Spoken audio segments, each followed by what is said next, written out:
for you. And that's the most important thing. Number one, we want to make sure that no one gets hurt or injured, and we minimise incidents on a job, whether it's on-set or off-set, in pre-production, production or post-production.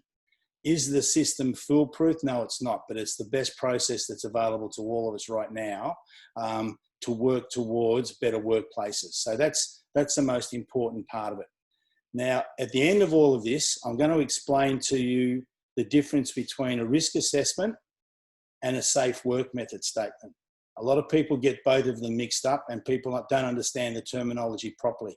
But before we do that, I need to explain to you how a production that you're working on, or a TV commercial or a theatrical job that you're in, any company that is employing you, whether it be as a contractor or on payroll, they need to have some documentation in place. And you need to understand what that's all about before you get to your risk assessment process. So what I do when I go onto a production, and I'm probably the best example to explain the full package because that's normally what I do. I'll get contacted by a line producer or a unit production manager or a production manager to create what's called the safety management plan for a production. So that's a work health and safety compliance requirement of work health and safety for that production to do. So normally you'll have a production will create a company, an incorporated company, a proprietary limited, have their own ABN number, and they have to do that by law for a whole bunch of reasons, one of them including safety, the other one's for tax and all that sort of stuff. But they need to have that document there as close as possible to the first day that the production office opens. And the main reason is, if it's just a line producer and a coordinator, and normally it's a location manager's been out working, the location manager needs to have access to a copy of that document, being the safety management plan, as soon as possible. Because if he or she is out wandering around looking for locations, in this day and age now, especially over the last few months with COVID, people that you're going to speak to about locations are going to ask to see what safety protocols, what work health and safety initiatives you've got in place to protect their asset, but also to protect your people when you're on their asset. And that's the most important part of where that's coming. So that's probably a document that your location manager and your production manager or your line producer or unit production manager need to have ASAP. Once that's in place, part of that document includes the production company's safe work method statement, and at the back end of it, it'll have probably a generic basic risk assessment. So for any of you who have worked on jobs that I've been on, rest assured that if I'm doing work health and safety on the job, that document will be in place. Now, from there, what needs to happen is you need to work out as an individual, am I on the payroll or am I a contractor supplying services upon which I supply an invoice for those services? Now, if you're on the payroll as a head of a department and you're just leading up the department and doing whatever they do, your requirement as the head of a department is to make sure you've got a risk assessment for your department in what it does on any given day. The other part of that is you probably need to have a hazardous chemicals and substances register, which I'll explain to you later on. But those two things are key elements for you as a head of a department who's on payroll. If you're a head of a department supplying an invoice, in other words, you're a freelance contractor supplying an invoice for services, as a freelance contractor, you need to have your own safe work method statement as a freelance contractor anyway. It's actually in the Act and regulations that you need to have that. And not everyone knows that. A safe work method statement is a document that's all companies in Australia, if you employ more than 2 people, you should have your own safe work method statement. That's a whole nother picture again, but relativity for you is that you need to supply that to the production company along with your public liability and your work cover to the production that you're working for. What's the difference between a safe work method statement and a risk assessment? Pretty much what I've just said, except for the fact that the safe work method statement is a little bit more long-winded document because it has to identify within that document your company's work health and safety policy, an environmental policy, if that be the case, and a few other things. And in this day and age, we obviously have to have a fairly heavy COVID-19 presence. So Those sorts of things are in there. Now, before I go into the whole process of that, I want all of you to write my email down, and I don't want to open the floodgates in this, but I think the best way to do this moving forward, if you make a note of my personal email, it's Chris Harris Oz, O-Z, so Chris Harris Oz @hotmail.com. I'm quite happy to take emails after this, and I can explain it further if you get a bit hooked up on the whole process, because it is very WH&S centric. And my favourite terminology to a lot of people who aren't familiar with it is a lot of the paperwork has too much WH&S fluff in it that slows people's thought process on getting to the point. Now, the point that we're about to go into is risk assessments. So at this present stage, you would know whether you supply invoices for services or whether you're on the payroll, so you'll know where you're at with the whole thing. The Safe Work Method Statement is just a sizable document. At the back of the Safe Work Method Statement is a risk assessment. So that's the difference between those two. Now, with risk assessments, I've just pulled up one of about 4,000 I've got in my library, which I'm assuming some of you may have. There is, and it is a very much, when you get off, take the time to Google up 3 words: hierarchy of control.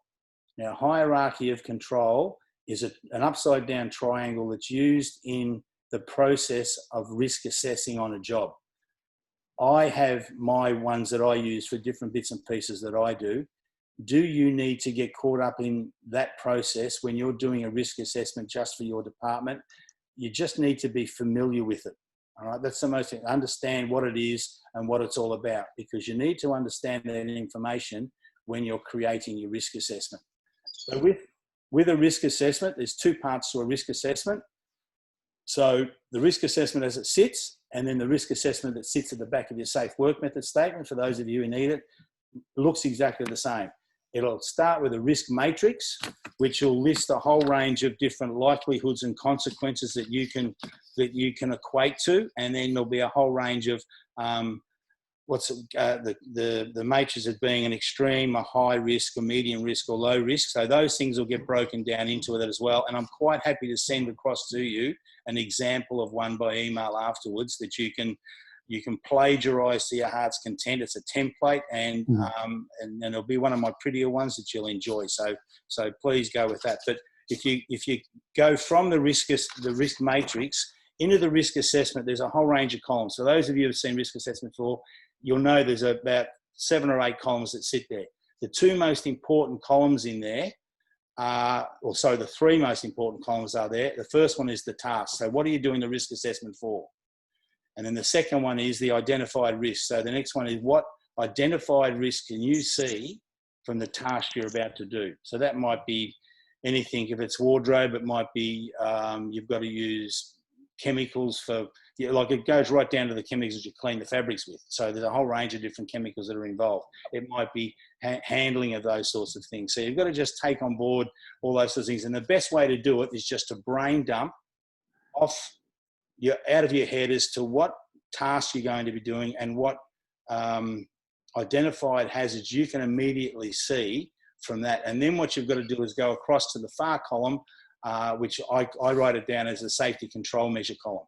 And that safety control measure column is the one that you need to work out what's the safest method of doing that task, utilising the control measures you put in place to minimise the risk that you've got. And that's as brief and as layman's terms as I can make that process. What you'll need to see is the template that I send you, which will give you a breakdown of all the columns. There's a whole lot of columns in the risk assessment. The first 2 I've told you, which is the task and the identified risk. There's a number of different ways of doing it, but I'm just doing it the simplified way I can. Another column that sits in there is the likelihood and consequences, which is just words that you'll put in there from the original risk matrix that you've got in front of you as well. Then there'll be a risk rating. So that's the initial risk rating that you see the problem being. So I'm just trying to think of something that would be worthwhile for you all to take on board.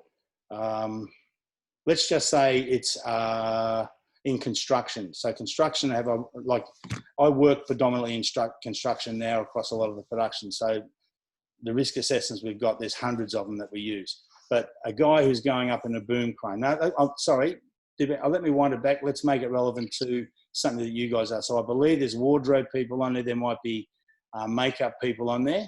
Let's use hazardous. Using a hot iron. Who's that? Was that Leon? I was just saying, example, using a hot iron. Hot iron. Or a hair straightener or something like that. Yeah, so something like that. So one of the things that you as HODs need to understand is the responsibility that you've got, predominantly as the supervisor for your department. So under work health and safety now, no matter what position you've got on a job and no matter what industry it is, you're classified as a worker. So whether you're a stunt coordinator, whether you're a head of department for makeup, whether you're a work health and safety officer, you're classified as a worker. So there's a very true paragraph that sits in the Work Health and Safety Act now, that's section 28, which is about 2 or 3 paragraphs, but I shorten that up, and the bottom line of those 2 or 3 paragraphs is that every worker has a responsibility for their own health and safety, their fellow worker and others. So as HODs, you've obviously got a responsibility for yourself, but you've also got a responsibility for the people within your department. So let's use Leon's example there as a hot iron. Predominantly over the years, you'll get a lot of young kids who'll come into the industry and they'll want to impress and they'll want to do the right thing by their supervisors and their employees, so they keep getting work. History says that a lot of those kids will say yes pretty much to any task that you give them as far as what they've got to do with their work, just so that they don't look like they're inexperienced or they haven't had the knowledge of what's going on around the place. So if you said to a young kid that's come straight out of year 12 and they want to get into the wardrobe department, righto, we need you to go and put all this stuff through the washing machine, and then we've got to dye it in one of the boilers out the back, and then after it's all dry and that, we want you to go and give it an iron so it's ready for cast to try, and whatever the process might be. You would know that better than me within the wardrobe department. But from that point, when you've told that person that you need to get them to do this, you've basically given them a responsibility under your guidance as the head of the department. Now, do they know how to, I know this will sound silly, but you need to take all this on board. Do they know how to operate the washing machine? Do they know how much soap powder you've got to put into it?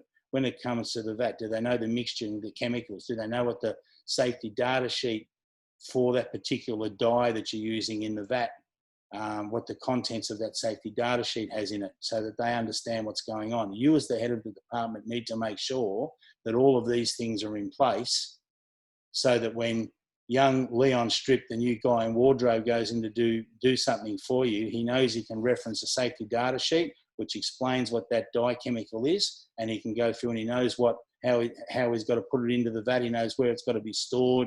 He knows what first aid's got to be done if he happens to splash it in his eyes. He knows what personal protective equipment's got to be worn to utilise that stuff. The next process after that is, once that's all been done and it gets put back into the washing machine, it's all finished or whatever, it's dried, ready to go on, does he know how to use an iron? Maybe he doesn't, or maybe she doesn't. You don't know. You've got to ask these dumb questions to get to a point so you've got confidence in your crew and you understand what their capabilities are. So by doing all of that, they're identified risks on your risk assessment, because at this present stage, when you're writing this risk assessment up, you don't know the answers to all of this. So they're down there. Are you going to put the answers in there straight away? Not necessarily, but you want to know what potential problems are going to hit you in the face when you set your department up to move forward from there. So then from there, you then go across to the safety control measure column, and then you'll be able to work out some processes. The first one might be is ask, and once again, very simple, and they sound like dumb questions, but what it's doing, because you're documenting it, you're putting it down a risk assessment, which is a very legal document, you're actually covering your backside so that the boxes are ticked, and you've gone through the process of asking little Leon, mate, do you know what this dye is made of? Have you read the safety data sheet for this particular document? All of those sorts of things need to be under there in your safety control measures. Now, do you need to do that every time? Not necessarily. Generally, in a department, a lot of the things are the same week in, week out, day in, day out.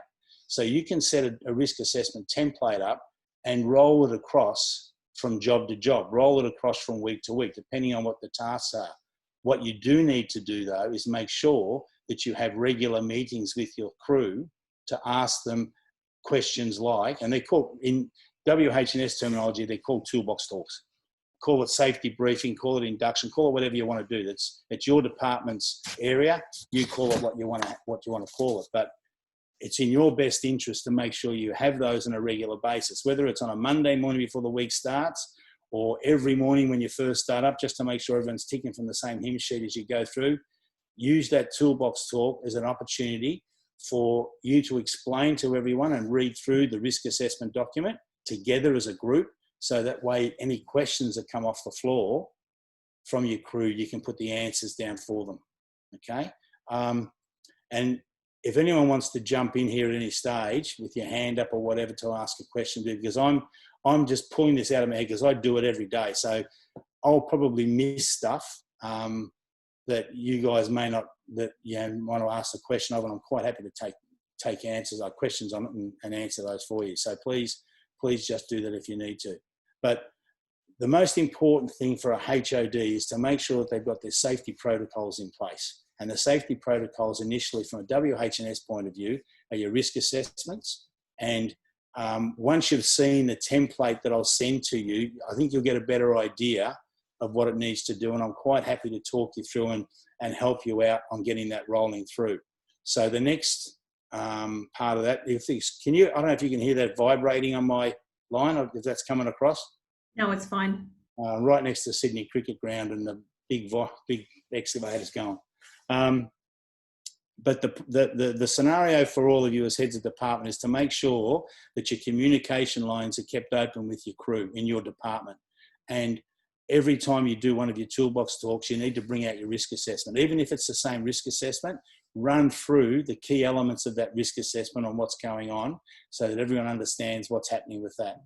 The other part of it, that by having those talks, is it's allowing your crew to ask you questions of what's going on for that particular day or week in the workload that you're doing.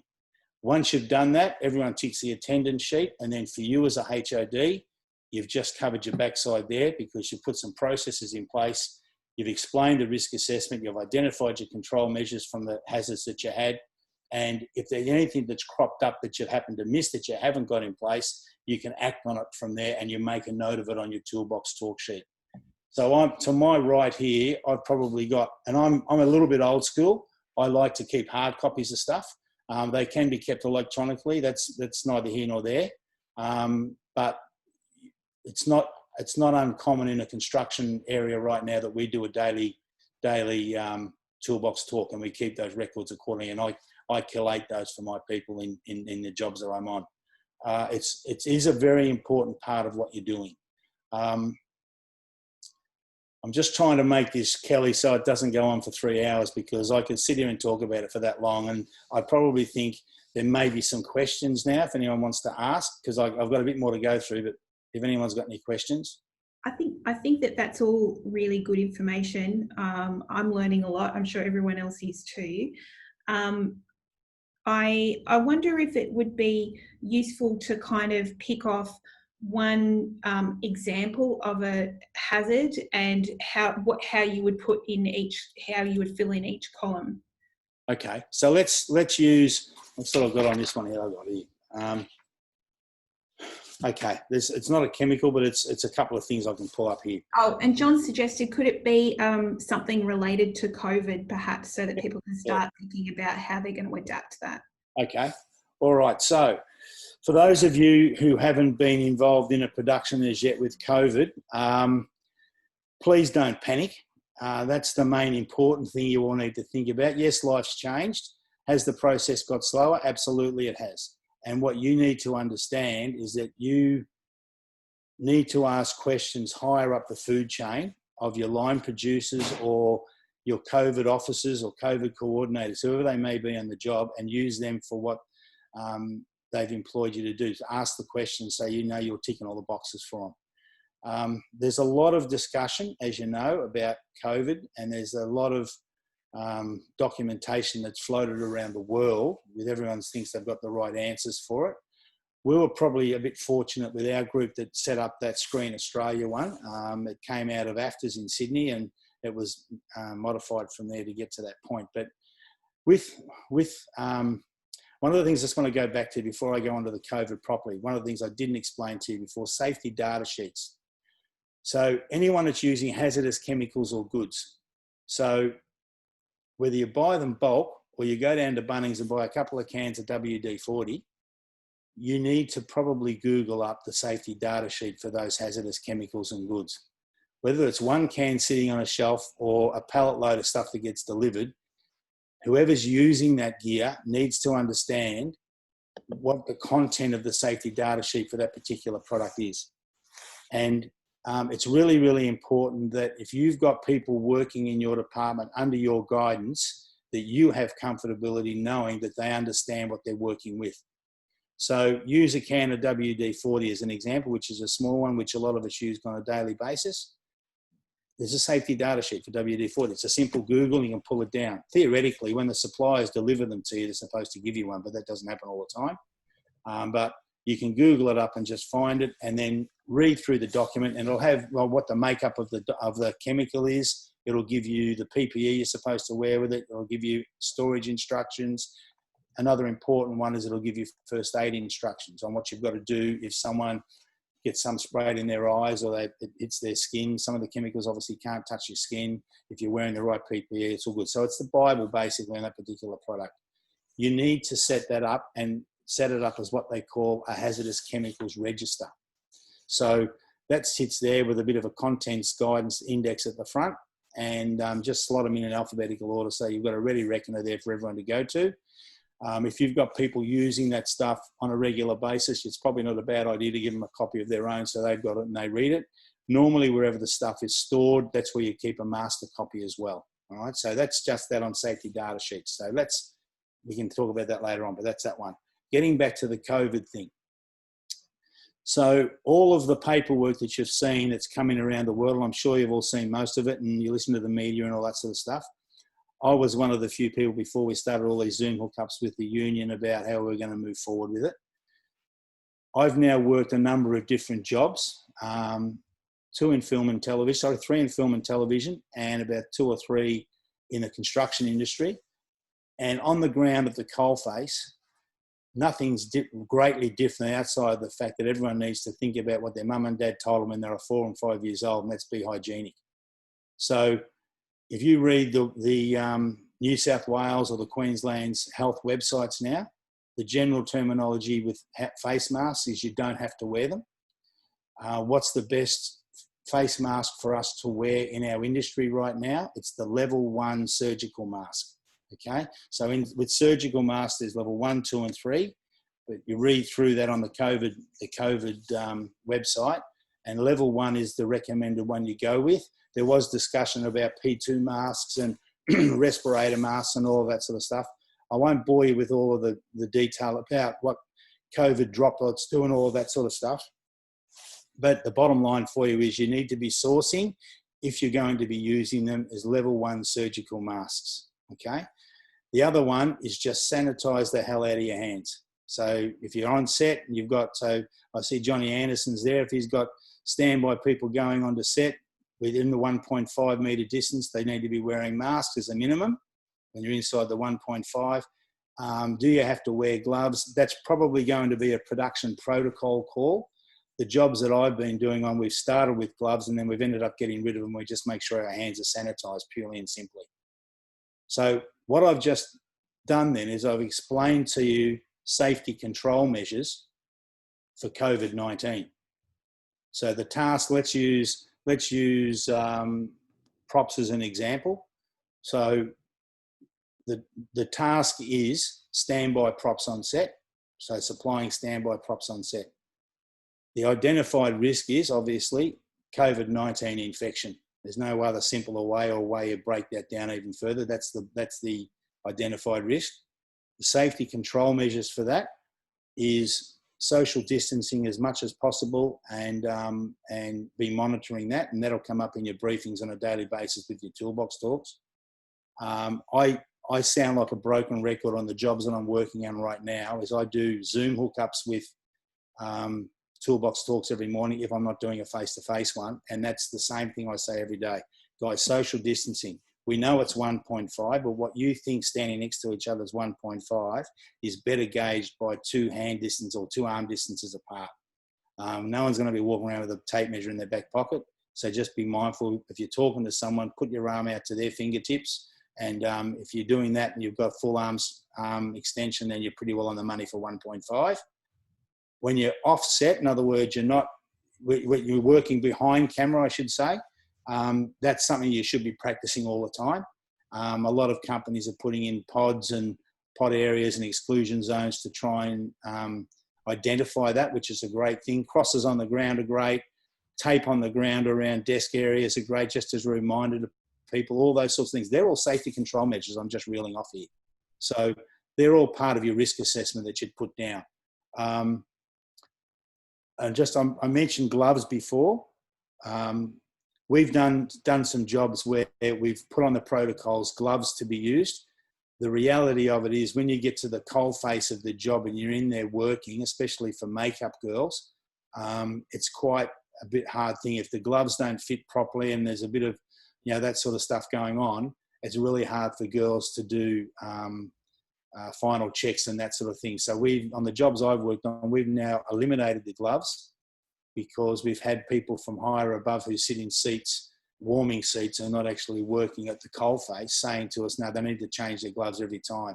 Well, that's a little bit impractical because, number one, the resource, the gloves aren't that great, but number two, that's just a serious time waste that you can work around. And how you work around that is don't wear gloves, but sanitize as you walk in, do what you've got to do on set, and then sanitize as you walk off. So you're protecting the person that you're going to be working with when you go on, being the cast member. And then as you walk off, you're protecting yourself as you come off by sanitizing as you come off. That process is working very, very well. So remember that one as a good safety control measure to do. What else is there, Kelly? I'm just trying to think of different things now because it's... Well, I think another angle might be, particularly with this sort of new raft of stuff coming in, how should heads of department be working with their safety supervisor to make sure that they've covered off everything they need to in relation to COVID?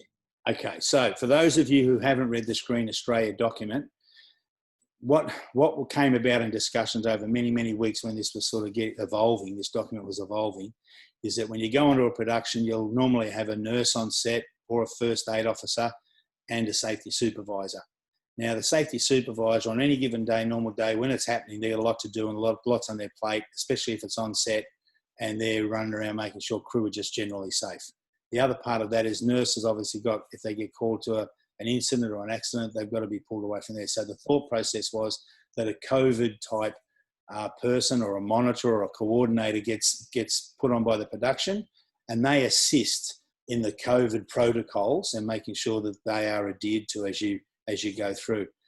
Most productions are looking at that now in a positive way. I haven't had anyone who's not. So I'd like to think that process moving forward with that third person being the COVID person gets onto the floor and that happens, which will help out your safety supervisor. Your safety supervisor is a person who's gone through, as a minimum, the grading for MIA's safety supervisor qualification. I think the process now is that they need to have their Cert 4 Occupational Health and Safety. Kelly, correct me if I'm wrong. I think that's right.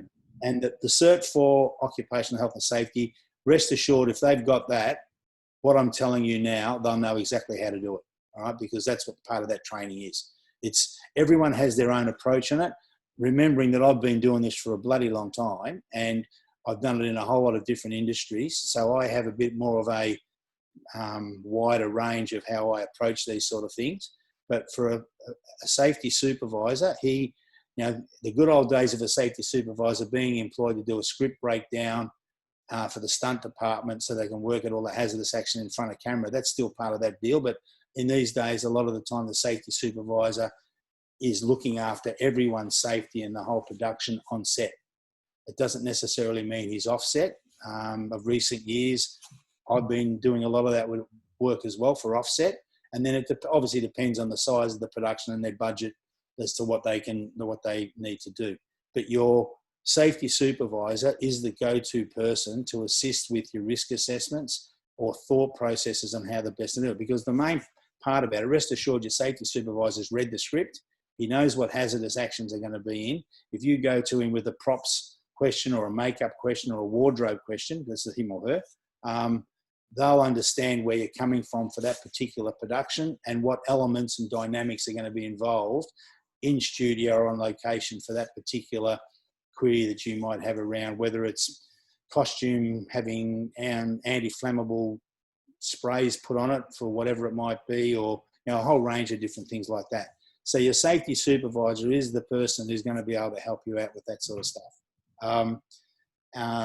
The nurse is probably like, nurses will be fantastic as far as this COVID thing is concerned. All the ones that I've talked to and worked with over the last few months have been incredible. A lot of them have been doing a lot of work at the hospitals in the downtime, and they're very knowledgeable on what they've got.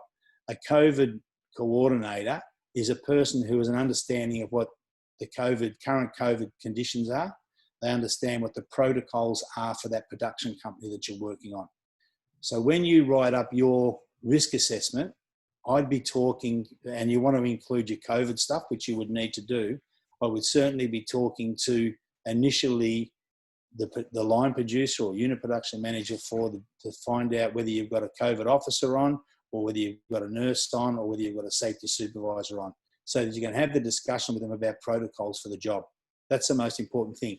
And by all means, whatever those protocols are, that's actually safety control measures for your risk assessment. So that's going to help you fill that part of the document out. The key element of all of this is that once you've done the risk assessment, don't just throw it in a drawer and forget about it. That's your Bible for what you're going to be operating on. Because if something happened and processes that you'd put in place or safety control measures that you put in place for that risk assessment weren't adhered to and an accident happened because of it, or an accident happened and someone hadn't followed the risk assessment safety control measures, it could come back and bite you on the backside from a legal point. So there's just been in the chat some questions and answers about safety data sheets, which I'll quickly cover for the people who can't see the chat. One of the questions was, does an SDS have to be specific for the brand, or can it be for multiple brands? And Sarah Miller has put some answers in there, saying that generally it would be a specific brand, but if it's I think the gist of it is if it's a kind of a generic product, then there'll be a generic SDS. Yeah.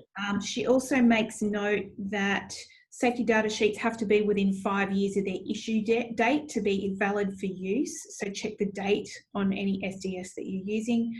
And finally, physically, SDS should be kept at the point of storage, as Chris mentioned, and ideally a library should be kept at a common source. So that goes to the point. The question, does it have to be kept physically, or can it be online?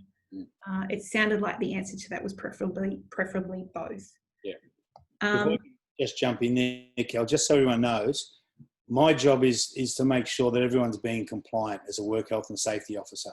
Okay, so when I would come onto a job, as would any other work health and safety officer, I'll go around to each of the departments and say, righto guys, what safety documentation you've got on file, and check it all through. Now, the reason I do that is because if I have a work health and safety inspector knock on the front door of the production and say, I want to come in and do a bit of an order on what's going on, the legal right for that is that they can come in anytime they want to, all right? So this is the reason why that sort of information needs to be in place for that. It's about making sure, it's obviously making sure no one gets hurt. That's the most important thing. But it's also just to tick the compliance box, because if something happened, and unfortunately, God forbid, but if someone got hurt and there was an investigation that was conducted by either work cover or work health and safety, these are the sort of questions that are going to be asked. So that's why it needs to be in place. So there's a couple of people with their hands up to ask questions. So Fraser McKenzie, Gordon Waddell and Kelly Mack, I think you had a question as well, although I can't see your hand raised. So we might go through those. So Fraser, do you want to kick off? Hello there, my name is Fraser McKenzie from the Sydney Opera House. Hello everybody. I've got 3 or 4 questions. First one was, what's the industry standard length of time for toolbox talk? As in, what? How long it takes? Yeah, we roster 10 minutes, start of every shift. And what the average would be. Oh, look, Fraser, it's probably depending on the people conducting the toolbox talk. Really, there's no set limit on it. No one says you can't do them any more than 30 minutes. Like it shouldn't really be a long-winded exercise anyway. But what it's got to be is to the point, so that everyone understands that these are the rules and this is what's going on. But the most important thing is that you open the floor for comment from the people attending the toolbox talk. I've done one toolbox talk with a construction crew about 4 months ago that was 220 people that went for 10 minutes. So it seems to be the smaller the group, the longer they go, purely because it's just about getting the messages out there and making sure it's all done. That's how I do it. There's no rule as to what it should be. Yeah, absolutely. And also talking about size, what sort of size of production would you normally have a full-time safety supervisor on? I think in this day and age, it's not very often that they don't have safety supervisors on. It's very rarely. I think at this present moment right now, it probably won't be one of the first phone calls that a production should make is to a safety supervisor, just because of the whole COVID-19 scenario. Not that they're going to be the COVID problem solver, but the fact that they need to bring to the table a level of safety understanding so the protocols can be adhered to that particular production in the best safe manner, and obviously with the minimal impact. Yeah, I can really see for our workplace, we might end up combining those two. So we don't actually have a permanent full-time safety supervisor as we put on productions, but I can see the possibility of that person being both a COVID and a safety observer. Yeah. Which you take away from the fact that at the moment, the staging supervisors have got full responsibility for all safety. Yeah. So have they done their safety qualifications for reps or? Where no, they haven't. So that's the point. Is a supervisor is responsible for the safety, but they wouldn't have done their Cert 4, etc. Okay. So they don't necessarily have to do the Cert 4 in that environment what you're talking about. They could be a safety representative. And there's another course for that. So one more question before I go. I'm going back into the workplace next week. It's a big thing for us all. Now, regarding COVID and as a supervisor and myself having to conduct the first toolbox talks as we go back in, I'm wondering when we're risk assessing COVID work, certainly in multiple lifts or just trying to do our normal job, how do I cover the fact when we have to break the rules? So in order to do to a job, we have to come close to them, say 1.5 meters to do the job. If I was to risk assess that, would I be putting myself in trouble if someone was to catch COVID because we've broken the 1.5 meter rule? Well, if you're inside the 1.5 meter rule, as a general rule of thumb, on every job I've worked on in the last 6 months, if you're inside the 1.5, you wear a face mask. In the film and television industry, a lot of the times where that 1.5 metre breach is, it's someone assisting with a cast member. So because of makeup and wardrobe and all those sorts of things and hair, the cast member can't necessarily wear the mask. So the other person has to. And so if they're within that 1.5, it's not about a 15-minute window. Forget that in this particular environment. This is something that we've had to adjust to the industry. So we're going to have, if people are doing final checks or whatever it might be inside that window, I would certainly suggest if anyone has to work in an area where they just can't work outside the 1.5, if both people can wear a mask, then you bloody do it. It's about protection for everybody. And you've got to adapt to the area that you're in. So use in the construction, if two guys are going up in the bucket of a boom crane, they're within 1.5. Guess what? They'll both be wearing masks. And for me, that's a beauty because I've been on these guys' cases for years about wearing masks when they're working in dust environments anyway. So that I'm winning everywhere. So it's all about whatever the situation is, you've just got to make sure that if you're in inside the 1.5, you wear a mask. Thank you very much for that answer.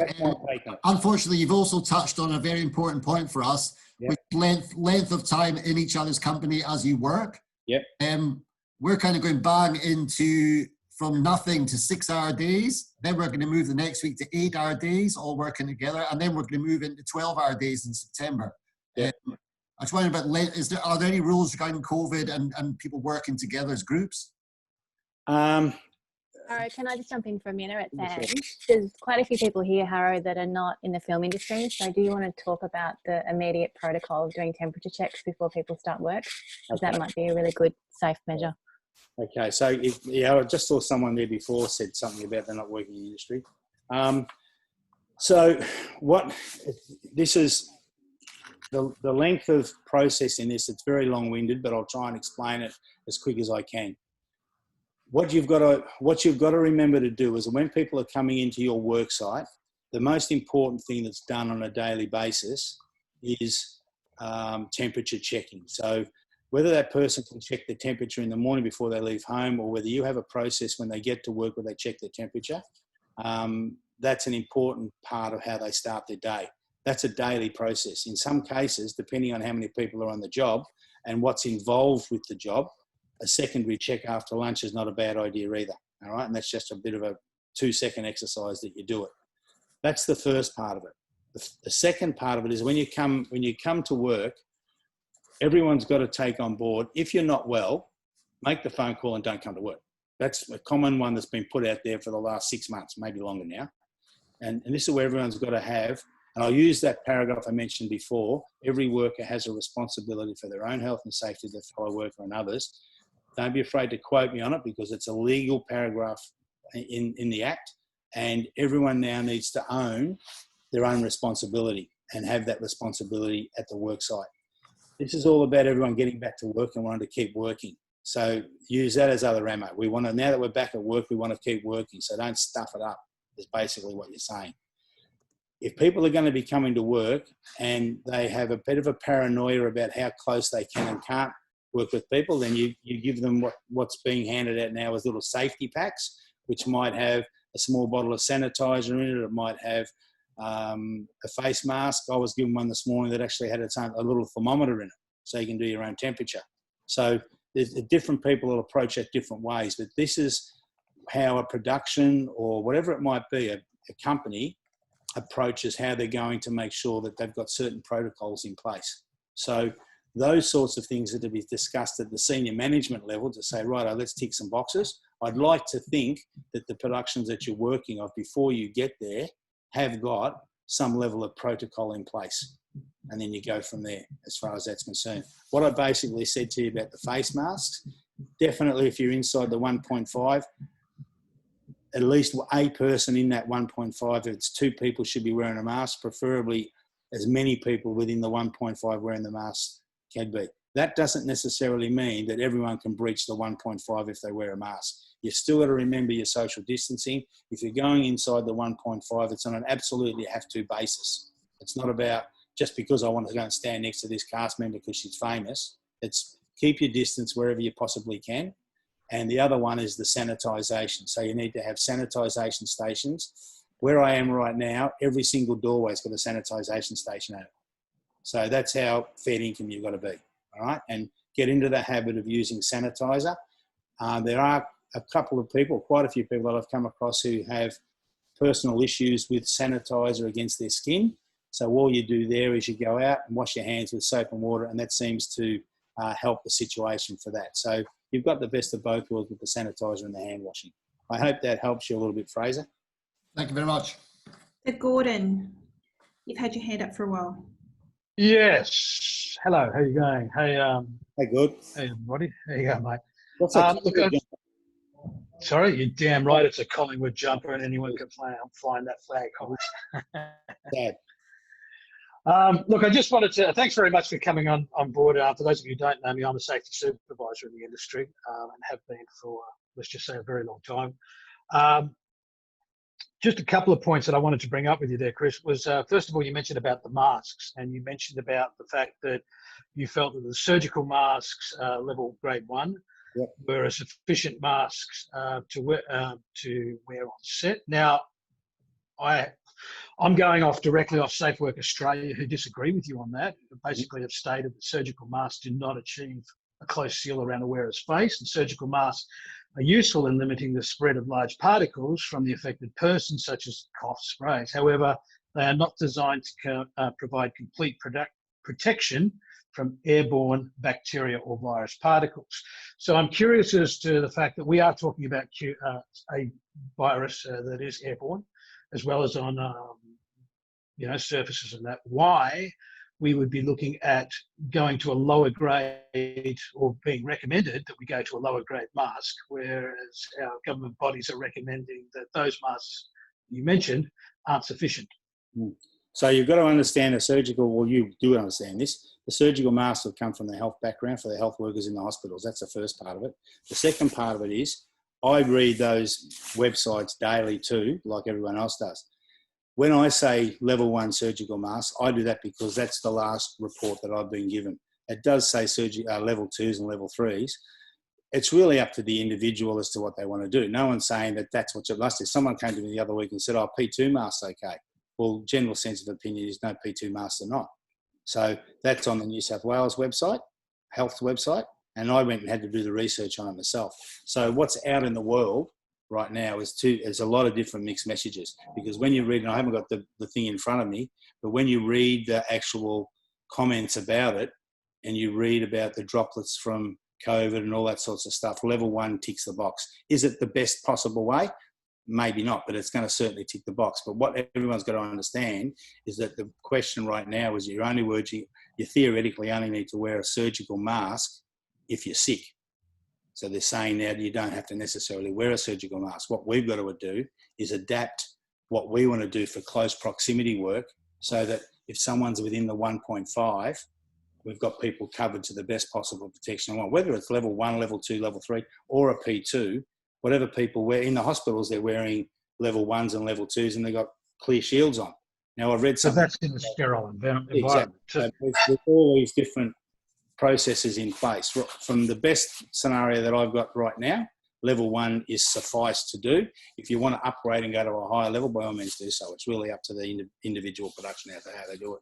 Every job I've been on, which has been some pretty heavy construction jobs, with the CFMEU the last couple of months, they're happy with surgical level 1s as well. So CFMEU, as you can appreciate, is a pretty strong union. So I think it's really got to be a matter of the person to adapt at the time as to what's going to be. And it is a changing field daily. Things are changing. I think everyone just got to be adaptable. Yeah, it was more about looking at the manufacturer's recommendation in regards to what each mask would and wouldn't do. And the surgical mask, basically, you can still catch your COVID through that. It doesn't match up. Right. It's got to be that P2 or that N95. I had the same question asked me P2s, and we had that, obviously when all this started, there was a big lack of supply of any sorts of masks because of the fires. So that, I suppose that could very well carry on a legacy from all of that as well, as to where we are now. Kelly Mack had a question. Just another point that I wanted to make. We've talked about. Oh, sorry, Jordan. Sorry. Can I use this, Kelly? Sorry, that I just wanted to make in regards to the terminology behind this COVID additional person. We've heard the terms COVID officer, we've heard the COVID supervisor, COVID coordinator. I think the Australian screen document put it the best way as a COVID safe supervisor. I think it's terminology that is appropriate for that position, predominantly because the term officer under the Work Health and Safety Act and regulations now refers to someone of a higher control and higher level inside the company that has, I believe it's financial control in the company. So the terminology was just something that I suppose trying to have something that's consistent right the way throughout the industry as well. Okay. So one of the other questions from chat was, is it the responsibility of the HOD to create the SWINS or risk assessment, or is it the production coordinators, I would say the producer's responsibility to give the documents and then the HODs to check off and sign off on them? Okay, if you're on my job, I would say that it's the HOD's responsibility to create the risk assessment or the safe work method statement, because it's your area, your special field. That person's been engaged to run that area. So they know how that area operates. So what you then do is you create your document and then you bounce it past your safety supervisor to get them to run their eyes over, which is part of the compliance process anyway, so that they can say, righto, and then if they see any areas that you may have gaps in or you've missed anything, they can ask the question as well. Okay. And I'll just, Julie Deakins has put in the chat just to note that temperature screening, or really any kind of screening, I think, is not 100% proof. We know that that COVID can be carried by someone without any symptoms whatsoever that are apparent. As that's why I suppose it's important to have as many layers of different kinds of protection and measures as we can. Just to what Chris said earlier, if you do want to go and stand next to somebody because they're famous, please don't, because if they catch COVID, the whole production's going to shut down and everyone's going to be unemployed. So that's why, it's important to, even though it seems like in some places the risk is diminishing, it's important to be super vigilant, because if we do have cases, we're going to have shutdowns, and nobody wants that. That's going to be the worst. If I can just, obviously we don't want anyone to die, but probably the second worst thing that could happen is people being thrown out of work because there's an outbreak. Yeah. If I could just reiterate there earlier, Cal, the importance that sits there now is that every department needs to be doing daily, at the worst weekly, preferably daily, safe toolbox talks or safety briefings with their team each morning, just so everyone understands the importance of where we are. Not to mention the fact you want to run through your risk assessments, you run through your daily tasks, and it's an opportunity for everyone to talk about what's going to go ahead in the day. And as a HOD, from a WH&S point of view, if someone was injured on your watch as a HOD and it came back and the questions were asked of you what you went through, at least you've got that to refer back to, and you can say, well, look, we went through this, we went through that. And the days of someone verbally saying, oh, I was never told that, well, hang on a second, we've got this document that you attended yesterday. It's the toolbox talk that said it. So it's about protection all the way through. And it's about number one, the most important is to make sure no one gets hurt or crook. And that's the most important thing about it. Sure. Okay, well, I can't see anyone else with their hands raised. So Chris mentioned that he's happy for you to email him any questions. And we've got some in the chat as well. So if we get questions coming through, we might put together a frequently asked questions document on the MIA little kind of COVID screen safety page that we've created. So I've just put a link to that in the chat. What is there currently is the the Australian Screen Industry COVID safety guidelines that you might have already seen. You can download them from this link. And the second thing is the risk mitigation plan template from Chris. Is that what you were referring to earlier that you wanted to email out to people, Chris? Yeah, I've got one here I can send out, and it's once they've seen it, it might be a bit more helpful that I can, sort of communicate with them as to how they go. Like whatever production they're on, the safety supervisor will know how to put these together. And my template is not necessarily what another person's risk assessment template. Mine, like I have 4 or 5 different types of templates I use depending on the job. And it's no right or wrong with it. It's just a matter of making sure the information inside it and the contents is hitting the mark. So this is a risk assessment template that's separate from the risk mitigation plan template? Yeah. But the two of them work together? Oh, and yeah. Well, the risk assessment is what we're talking about here. The risk mitigation's a bum covering exercise. Production in most cases. So. Okay. Brilliant. Okay. Gordon's also mentioned, if you have his details, that he's also happy to take questions by email or phone. So thank you to you guys that have been so generous with your expertise and putting your hand up to be on call to people.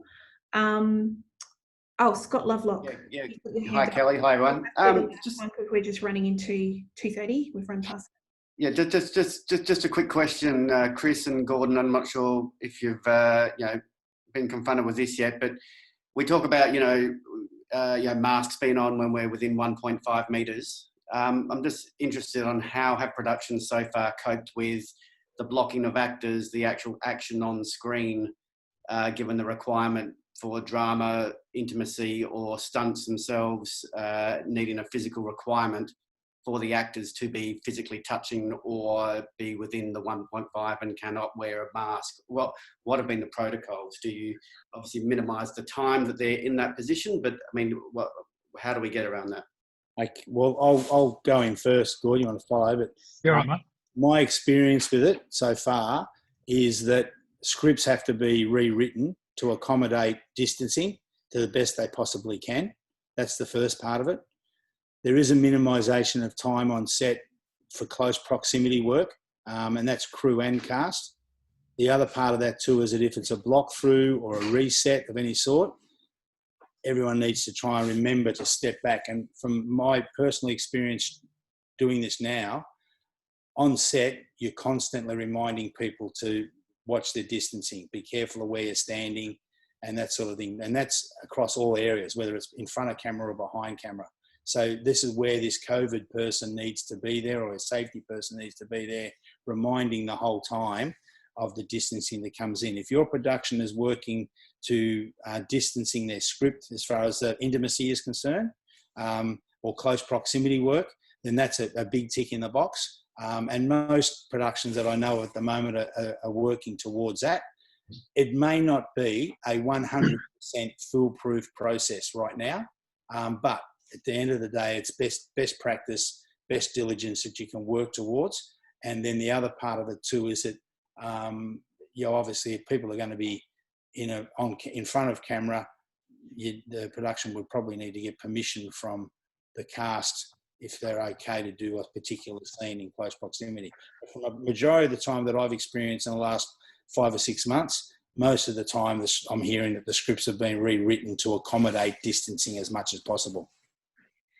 I'll just jump in there. Thanks, Chris. I've worked on a couple of TV commercials and music clips in the last month, and the way that we've been approaching each production has been simply to plan out the action, so essentially that we don't have that interaction. Now, where we have had to have the interaction, where we have actors coming together, they've been casting people who either live together, like flatmates, or people who are related to each other and live under the same premises, and have been isolating together.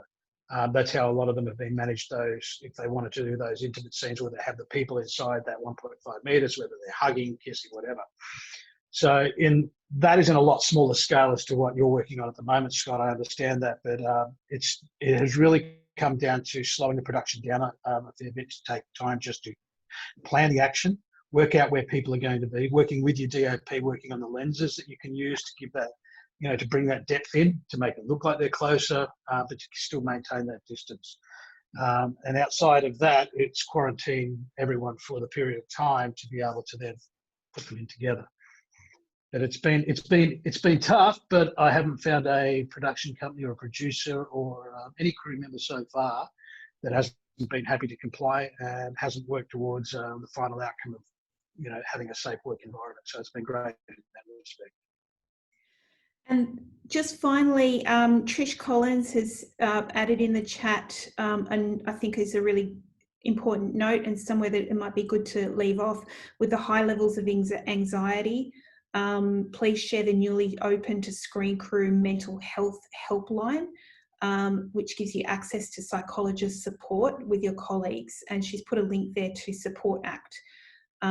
So there's resources there as well.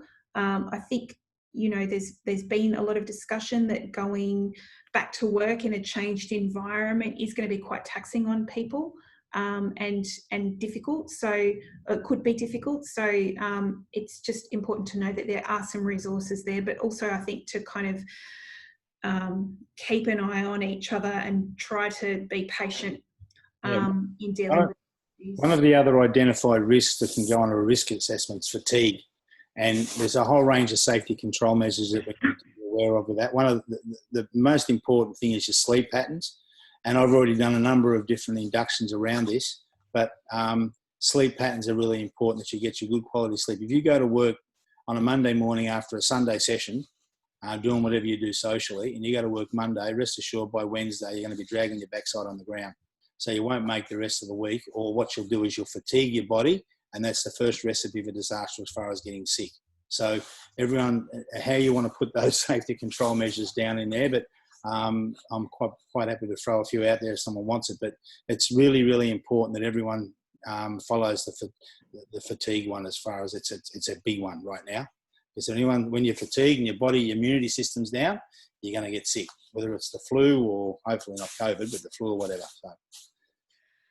All right. Well, I think we're over an hour now, so we might leave it there. Chris, thank you so much. Thank Gordon too for jumping in. It's good. And thank you everyone else who, such as Gordon and Sarah and Trisha, who were adding their expertise in too. And for all the questions. It's great to see everyone. I hope everyone's back at work soon. For those of you who are not in the screen industry and who've come into this, obviously this was a screen specific seminar. We're a bit further along in the process in screen. However, there is consultation happening on live theatres and venues. So we'll be talking with your workplace delegates about that as well. Thanks for your interest though. And everyone, I hope I'll see you soon. Thanks, Kelly. Bye everyone. Thanks everyone. Thank you. Thanks, guys. Cheers.